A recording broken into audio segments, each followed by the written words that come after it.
Porque no solo de pan vive el hombre, sino de toda palabra que sale de la boca de Dios, dijo Jesús. Por eso nos convocamos todos los días para ser reavivados por su palabra. Hoy leemos y meditamos sobre San Mateo capítulo 22. Pero antes pedimos la bendición de Dios. Padre nuestro que estás en los cielos, al leer y meditar en tu palabra, queremos suplicarte que tu Espíritu nos guíe. Lo hacemos necesitados y agradecidos. En el nombre de Jesús. Amén. El capítulo 22 de San Mateo se inicia con la parábola de las bodas, de alguien que tenía una fiesta de bodas, que había hecho las invitaciones pertinentes para participar con los invitados en el banquete de bodas para su hijo. Y llegó el momento en que los invitados tenían que venir, pero algo pasó, dice versículo 3, que se negaron a asistir. Versículo 4, entonces mandó a otros siervos y les ordenó, digan a los invitados que ya he preparado mi comida, ya han matado mis bueyes, mis reses cebadas, todo está listo, vengan al banquete de boda.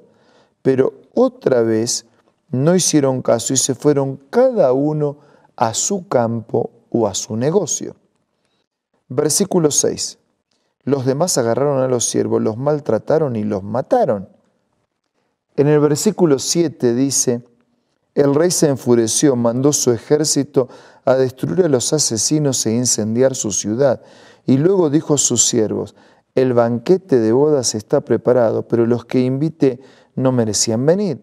Vayan al cruce de los caminos e inviten al banquete a todos los que encuentren. Así que los siervos salieron a los caminos, reunieron a todos los que pudieron encontrar, buenos y malos, y se llenó de invitados el salón de bodas. Cuando el rey entró para ver a los invitados, notó que allí había un hombre que no estaba vestido con el traje de boda. Amigo, versículo 12, ¿cómo entraste aquí sin el traje de bodas?, le dijo. Y el hombre se quedó callado.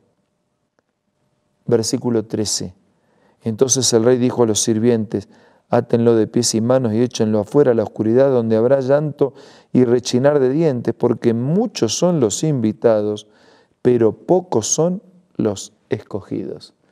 Esta parábola de la boda tiene que ver con la invitación de Dios a la salvación, a su reino y a la eternidad. Un rey que invita, siervos que reciben el mandato y son los instrumentos que salen a compartir la invitación. No siempre bien recibida, a veces maltratados y expuestos al peligro. Y un Dios que amplía su invitación para que llegue a todos, hasta el último de la fila, hasta incluso aquel que parece que no tenía nada que ver con la fiesta. Todos son invitados, pero para entrar hay que tener el vestido de bodas apropiado, estar vestido del manto de justicia que solo la justicia de Cristo puede proveer. Rechazar la invitación nos lleva a la destrucción. Intentar entrar sin habernos preparado nos hace dignos de la condena y de la justicia. Pero todos son invitados para participar de la gran fiesta de boda del banquete del Hijo. Versículo 15 en adelante aparece una pregunta hecha por los fariseos para tenderle una trampa a Jesús en relación al tema de los impuestos. Así que enviaron, dice versículo 16, algunos de sus discípulos junto a los herodianos, los cuales dijeron, Maestro, sabemos que eres un hombre íntegro, que enseñas el camino de Dios de acuerdo con la verdad, que no te dejas influir por nadie porque no te fijas en las apariencias. Danos tu opinión. ¿Está permitido pagar impuestos al César o no? Jesús, conociendo sus malas intenciones, replicó, hipócritas, ¿por qué me tienden trampas? Muéstrenme la moneda para el impuesto, y se la enseñaron. ¿De quién es esta imagen y esta inscripción?, preguntó. Del César, respondieron. Entonces, denle al César lo que es del César y a Dios lo que es de Dios. Y al oír esto se quedaron asombrados, así que los dejaron y se fueron. Buscaban la trampa de que si decía que no era necesario pagar los impuestos, se estaba exponiendo, ¿no?, como un ciudadano que falta el respeto a su comunidad. Por eso Jesús, sabio como siempre, dijo al César lo que es del César, a Dios lo que es de Dios. Un buen religioso tiene que ser también un buen ciudadano.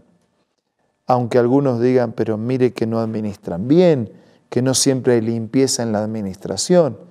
Nosotros tenemos un buen religioso tiene que ser un buen ciudadano.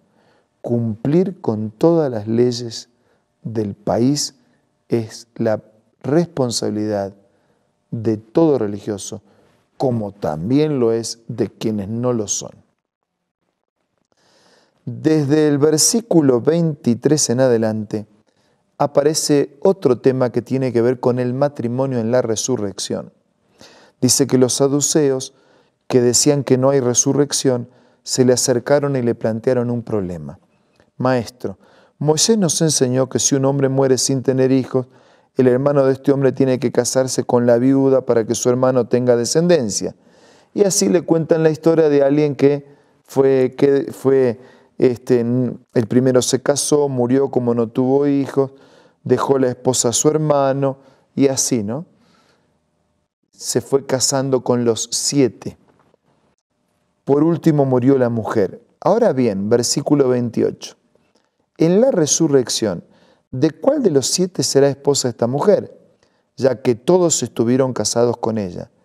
Y Jesús contestó. 29. Ustedes están equivocados porque desconocen la Escritura y el poder de Dios.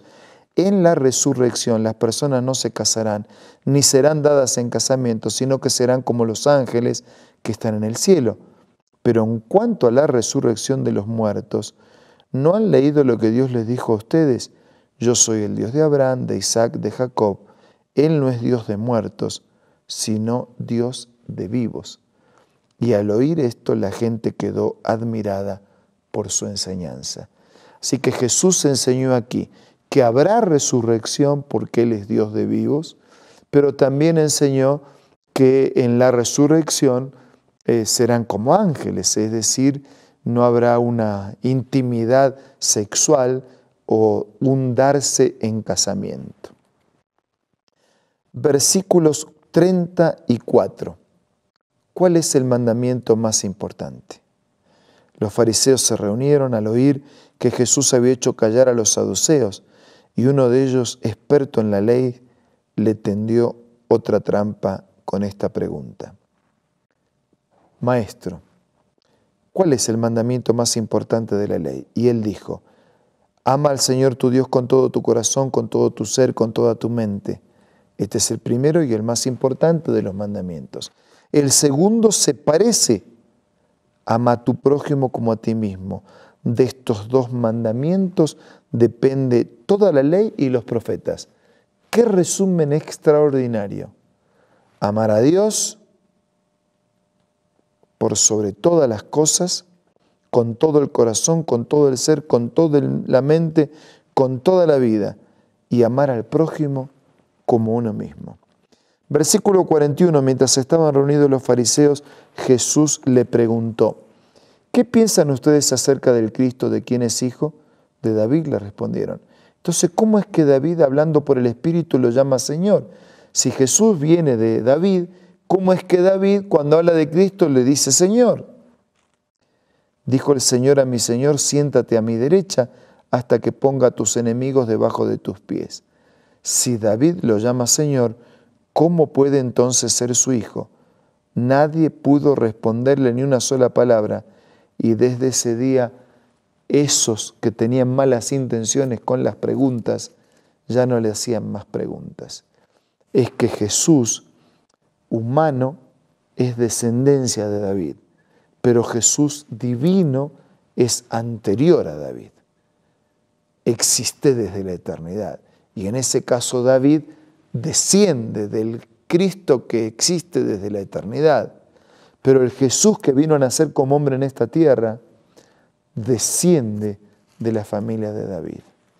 Y así concluye este capítulo que nos reseña estos distintos temas que destacan el plan de Dios de salvar, el plan de Dios de restaurar, el plan de Dios de que seamos buenos ciudadanos, de darnos una vida por la eternidad, después de la muerte y después de la resurrección, si es necesario. Un Dios que resume sus mandamientos. Ama a Dios por sobre todo y a tu prójimo como a ti mismo.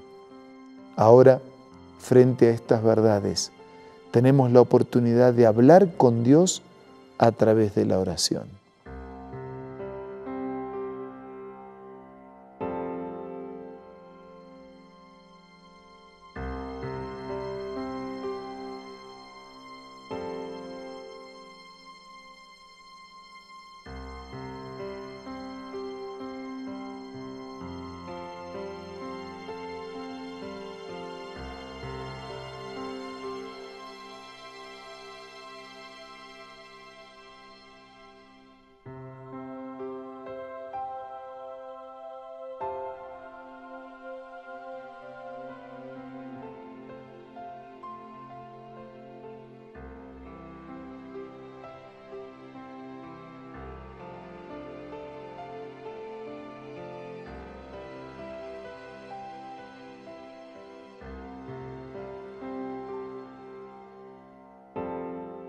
Padre nuestro que estás en los cielos, te pedimos que nos bendigas y nos ayudes a respetar el mensaje de este capítulo, a animarnos con las promesas de salvación, de resurrección, de eternidad, a amarte a ti por sobre todas las cosas y al prójimo como a nosotros mismos.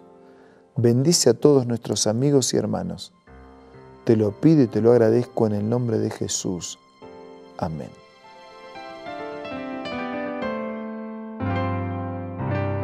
La Biblia, la palabra de Dios, es una carta donde nuestro Creador expresa su amor hacia la humanidad. Es una recopilación de textos que en un principio eran documentos separados, escritos por varias personas, todas ellas inspiradas por Dios. Primero en hebreo, arameo y griego durante un periodo muy dilatado y después reunidos para formar la Biblia cristiana. Está dividida en dos grandes secciones, el Antiguo Testamento con 39 libros y el Nuevo Testamento con 27. En la Biblia se desarrolla la historia de la salvación de Dios al hombre. En toda ella hay una línea conectora que une todo. Jesucristo es el personaje principal de la Biblia y el cual trae la revelación definitiva de Dios. Es considerada también el manual de nuestro fabricante. Es vital tener este ejemplar en casa y descubrir su valioso mensaje. Busca también en tu App Store o Play Store y encontrarás varias opciones. No olvides descargar también el aplicativo Reavivados por su palabra y sigue la secuencia de su lectura. La Biblia es la palabra de Dios. Que tenga usted el mejor de los días. Nos reencontramos mañana para seguir siendo reavivados por su palabra.